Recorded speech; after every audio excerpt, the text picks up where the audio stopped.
নমস্কাৰ B times Assam YouTube চেনেলটোৰ one এটা নতুন ভিডিঅ'লৈ আপোনালোকক স্বাগতম জনাইছোঁ।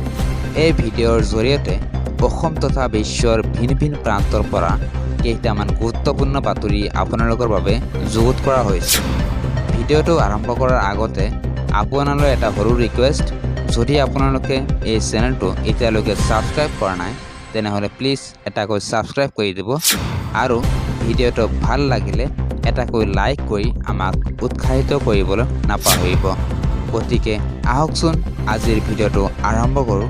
আজিৰ প্ৰথমটো গুৰুত্বপূৰ্ণ খবৰ, ছুইগি জমেটোৰ খাদ্য ডেলিভাৰী কৰা কৰ্মচাৰীয়ে পাব 4 লাখকৈ টকা। এই মুহূৰ্তত আহি পৰিছে এটা big breaking news. Swiggy Zomato Amazon আদিত কৰ্মৰত ডেলিভাৰী বয়ৰ বাবে অতি ভাল খবৰ। ছুইগি জমেটো এমাজন আদিত কৰ্মৰত ডেলিভাৰী বয়ৰ বাবে 200 কোটি টকা ধাৰ্য। প্ৰতিশ্ৰুতি মতে কথা ৰাখিলে কংগ্ৰেছে। 4 লাখ টকাৰ বিনামূলীয়া বীমা থাকিব প্ৰতিগৰাকী যুৱক যুৱতীৰ বাবে। 2 লাখ টকাৰ জীৱন বীমা আৰু 2 লাখ টকাৰ দুৰ্ঘটনা বীমা কৰিব চৰকাৰে। ই কমাৰ্চ কোম্পানীত কৰ্মৰত এইসকল যুৱক যুৱতীৰ বাবে বিশেষ পদক্ষেপ চৰকাৰৰ। কৰ্ণাটকৰ কংগ্ৰেছ চৰকাৰৰ পিছত ৰাজস্থান চৰকাৰৰ এই বিশেষ সিদ্ধান্ত। 200 কোটি টকা ধাৰ্য কৰি গাড়ী চালক ডেলিভাৰী বয়ৰ বাবে ল'লে বিশেষ আঁচনি।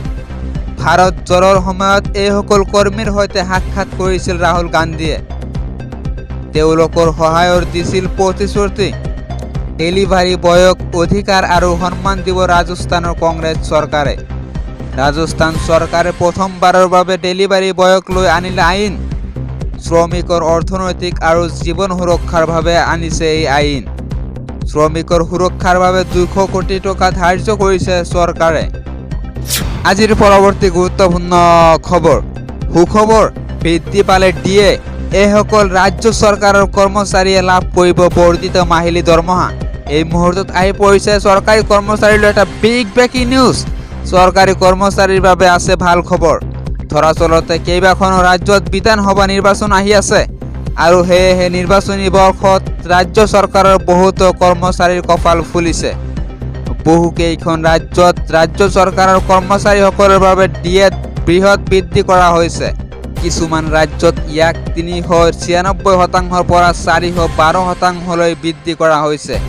আনহাতে কিছুমান ৰাজ্যত ইয়াক কেন্দ্ৰৰ সমতুল্য 42% ডিএ দিয়া হৈছে। ছত্তীশগড়, ৰাজস্থান আৰু মধ্যপ্ৰদেশৰ ৰাজ্য চৰকাৰে বৃহস্পতিবাৰে তেওঁলোকৰ ৰাজ্য চৰকাৰৰ কৰ্মচাৰীসকলৰ বাবে ডিএ বৃদ্ধি কৰাৰ কথা ঘোষণা কৰিছে। ইয়াৰ ফলস্বৰূপে ছত্তীশগড়ত চৰকাৰী কৰ্মচাৰীসকলৰ বাবে ডিএ 5% বৃদ্ধি কৰা হ'ব। আনহাতে ৰাজস্থানৰ চৰকাৰী কৰ্মচাৰীসকলৰ বাবে পঞ্চম দৰমহা আয়োগৰ অধীনত ডিএ 396% পৰা 412%লৈ বৃদ্ধি কৰা হৈছে। চলিত বৰ্ষৰ শেষৰ ফালে ছত্তীশগড় বিধানসভা নিৰ্বাচনৰ বৃহস্পতিবাৰে কংগ্ৰেছ চৰকাৰে ৰাজ্যিক কৰ্মচাৰীৰ ডিএ 5% বৃদ্ধি কৰে। ছত্তীশগড়ত এতিয়া 38% ডিএ। ফলত ছত্তীশগড় ৰাজ্য চৰকাৰে প্ৰতি বছৰে 1000 কোটি টকাৰ অতিৰিক্ত আৰ্থিক বোজা বহন কৰিব। চৰকাৰৰ এই সিদ্ধান্তৰ দ্বাৰা ৰাজ্যৰ প্ৰায় 3,80,000 কৰ্মচাৰী উপকৃত হ'ব।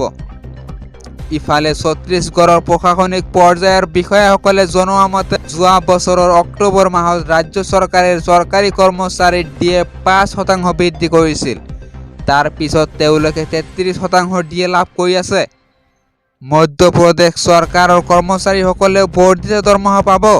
দৰাচলতে মধ্যপ্ৰদেশ চৰকাৰে কৰ্মচাৰীসকলৰ বাবে ডিএ 42%লৈ বৃদ্ধি কৰিছে। মধ্যপ্ৰদেশৰ মুখ্যমন্ত্ৰী শিৱৰাজ সিং চৌহানে শুকুৰবাৰে কয় যে তেওঁৰ চৰকাৰে এই বছৰৰ জানুৱাৰীৰ পৰা ৰাজ্যিক কৰ্মচাৰীসকলৰ ডিএ 4% পৰা 42%লৈ বৃদ্ধি কৰাৰ সিদ্ধান্ত লৈছে। জানুৱাৰী মাহৰ পৰা এইসকল ৰাজ্য চৰকাৰৰ কৰ্মচাৰীয়ে লাভ কৰিব বকেয়া ডিএ। এই ডিএ কেন্দ্ৰীয় চৰকাৰৰ কৰ্মচাৰীৰ সমান হাৰত এই ৰাজ্য চৰকাৰৰ কৰ্মচাৰীক দিয়া হ'ব। জানুৱাৰী মাহৰ পৰা দিবলগীয়া ডিএ 3টা সমান কিস্তিত প্ৰদান কৰা হ'ব।